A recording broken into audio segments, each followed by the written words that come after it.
pero siya bubuhay. Diba? Sino ba naman ang di matutuwa ng gano'n? Wala pa kasi nito eh. Noong time na yun. Tama po? So I'm very proud to introduce to you one of our testimonial in our phytoscience double stem cell. Isa po sa nagsasabing this can replace you with a new organ.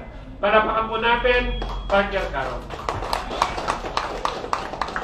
So, yun po, magandang gabi. Yung kanina po nakita nyo naka-black na blouse na mango, ako po yun. That was March 31, nung nagkaroon din kami uli dito ng seminar. Tapos po, yun, kagaya sa kwento ko, 15 days pa lang po ako nung nagtitake ng phytoscience double stem cell. Isa sa umaga, isa sa gabi. Kasi nga nagtitipid tayo eh, nakakapanghinayang. Isa lang po sa umaga, isa lang po sa gabi. For 15 days, yan po, nakaihi po ako uli. Samantalang mag-aapat na taon na nga po akong hindi umiihi. So, ang sarap po ng pakiramdam na maramdaman mo uli. Di ba pag nagsi-CR tayo, yung bago tayo dumumi, iihi tayo. Pagkatapos natin dumumi, yun yung signal sa atin na tapos na tayong dumumi. So, nararanasan ko na po yun ngayon. Pati po pag naliligo po, di ba pagka naanohan tayo ng tubig, makakaano tayo ng trigger na naiihi tayo. Naranasan ko na po ulit yung nakita ko yung ihi kong bumagsak sa sahig. Kaya medyo marami na po siya kaysa dun sa unang-unang ihi ko. At isa pa pong napakagandang epekto sa akin is magtatatlong linggo na po akong nag-iisang beses lang ng dialysis ngayon. Dati po, 2 beses ako, Martes, Sabado. Tapos po, simula po nung galing kami ng Samar, kasi po nagbakasyon kami. Biruin niyo po, yung 1 linggo na hindi ako dapat naglalaktaw ng dialysis, nakatagal po ako ng 1 linggo sa Samar na hindi nagda-dialysis. Umalis po kami dito ng April 4. April 2 po ako uling nagdialysis. Bumalik po kami galing Samar to Manila April 10. Meaning, 8 days po akong walang dialysis nun. At nakatagal po ako nang hindi ako hinihingan. So that's the miracle na nararanasan ko na ngayon. Samantalang dati, 3 araw pa lang po, hirap na ako, hindi mo na ako makakausap. Kasi talagang na masyado nang madumi yung dugo ko. So 3 linggo na po akong nag-iisang beses lang. Imagine niyo po yung 3,000 na si-save ko sa 1 linggo. Kasi po 3,000 po isang dialysis namin eh. So, imbes to 6,000 every week, 3,000 na lang po. Kaya willing po ako na talagang magtuloy-tuloy ng gamit ng stem cell. Ang ginagawa ko na po ngayon, dalawa sa umaga, 2 sa gabi. Kaya medyo yung mayaman-yaman na ng konti, may pang-suporta na. At bukod po doon kasi, hindi lang ako basta gumagastos. Bumabalik din sa akin yung nagagastos ko. Kasi nga po, pag nakakapag-recruit ako, may balik ka agad instant. Yan po sinasabi ko sa inyo. Instant po pag nakapagpa-member kayo ng kakilala nyo. Pagaya po nung nangyari sa akin, nung naubos ko na po yung 4 na pack, pinamember ko po yung mister ko. So, syempre, magbabayad na uli ako ng 5,800. Pero dun po sa 5,800 na pinapamember ko sa kanya, 1,500 po yung bumalik sa akin. Cash 1,300, yung 200 po nasa savings. Kaya meron pa rin akong ipon. Kaya sino magsasabing porket may sakit ako, hindi ako pwedeng kumita, hindi ako pwedeng makaipon. Ngayon po, nakakaipon na ako. Kaya po, praise God, maraming salamat sa Diyos. Inano niya yung stem cell.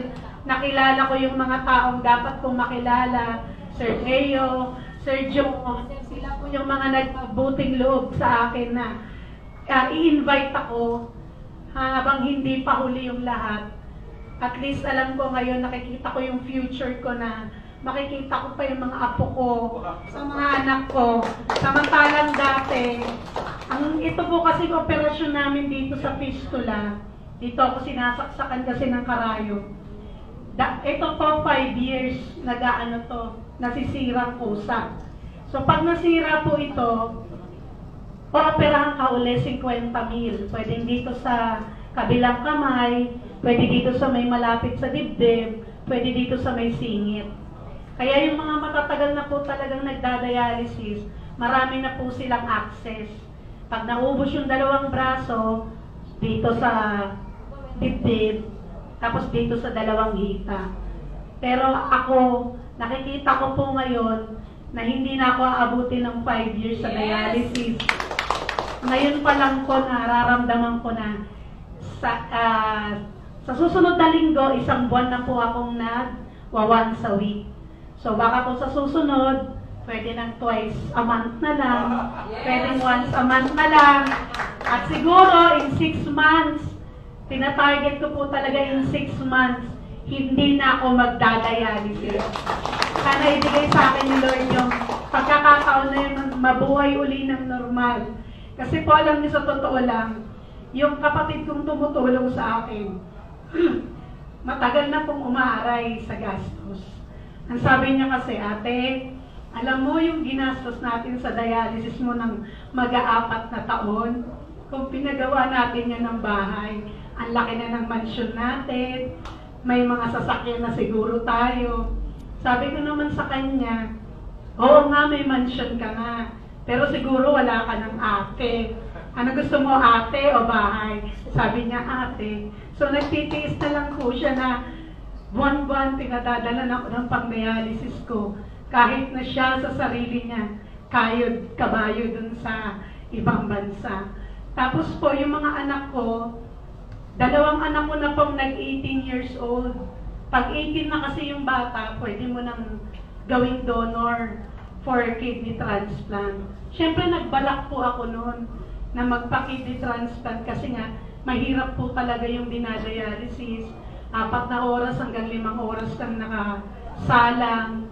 Minsan, ang epekto sa'yo, nasusuka ka, nahihilo ka.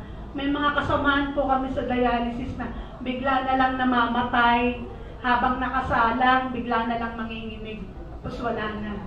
So, nakakatakot po yung experience na ganun. Ako, pinagpapasalamat ko lang po, yung 2 kong anak na nag-18 years old, natakot silang mag-donor sa akin. Actually, pinapagalitan nga sila ng mga kapatid ko. Kasi, ano ba naman kayo, nanay niyo yan. Hindi kayo naawa sa nanay niyo, hirap na, ayaw niyo mag-donor ng ano niyo. Kaya lang sabi ko sa mga kapatid ko, huwag kayong magalit sa kanila. Kasi siguro meron sinasabi ang Diyos, maghintay ka. May makikita kang solusyon na hindi mo kailangang pakialaman yung katawan ng mga anak mo. Kasi ako bilang nanay, ayoko rin sanang hihiwaan sila ng malaki dito. Kasi tinanggal ko yung isang kidney nila malaki. Di ba yung mga nagbebenta ng bato? Malalaki po ang hiwa niyan eh. At ang inaalala ko pa po, kumbaga, baka hindi mabalik sa normal yung buhay nila. Sayang, bata pa sila. Ako medyo matanda na rin, kaya okay lang sa akin. So, 2 anak ko po tumanggi na mag-donor sa akin. May isa pa po akong anak, 17 na siya. Sabi ko nung hindi ko pa nakikilala yung stem cell, na ikaw na lang ang pag-asa ko.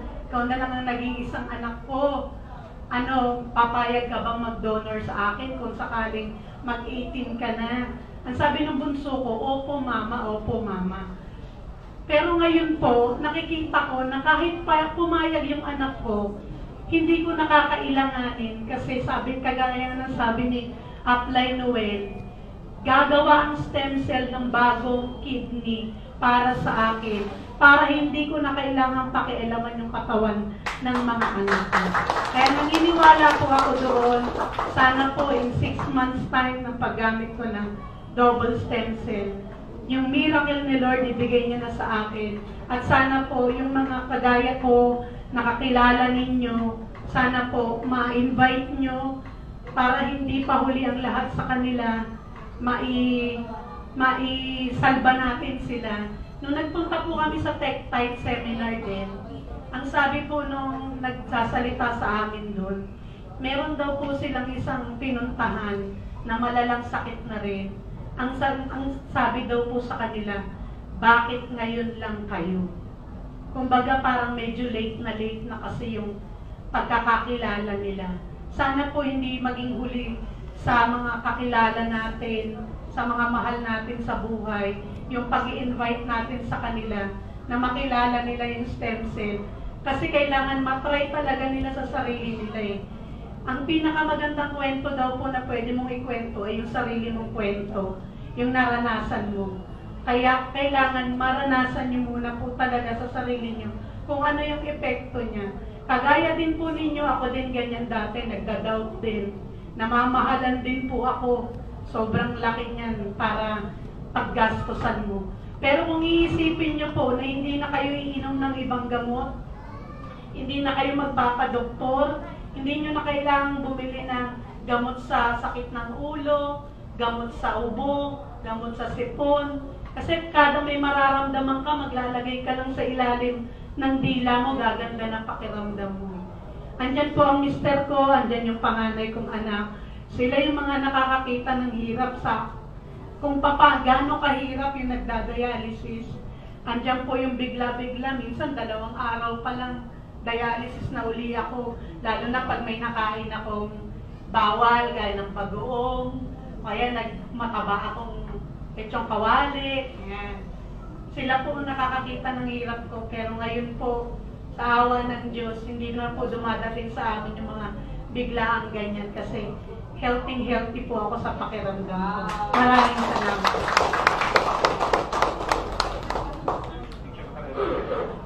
Ayan, so, again, grabe palapakan si Partner Carol, no? Actually, minomonitor po talaga namin siya. Sa totoo lang, nung wala pa talaga si Partner Carol, ako naniniwala dun sa it can replace eh. Sa reverse, maaari, di ba? Pero sa replace, sabi ko, parang fantasy na yun, tama? Pero sa nangyayari sa kanya, at nangyayari doon sa asawa ng isang partner na tinutukuhan na ng ngipin at the age of 35, naniniwala na ako kasi nangyayari na eh. Kaya nga po partner, maaari hindi mo man gawin ng negosyo, pero pwede ka maging daan na hindi ka magpadagdag ng buhay ng kapwa mo. Tama, hindi mo masabi. So now, punta po tayo sa live blood analysis. So ito po yung ating nurse, siya po magpapaliwanag.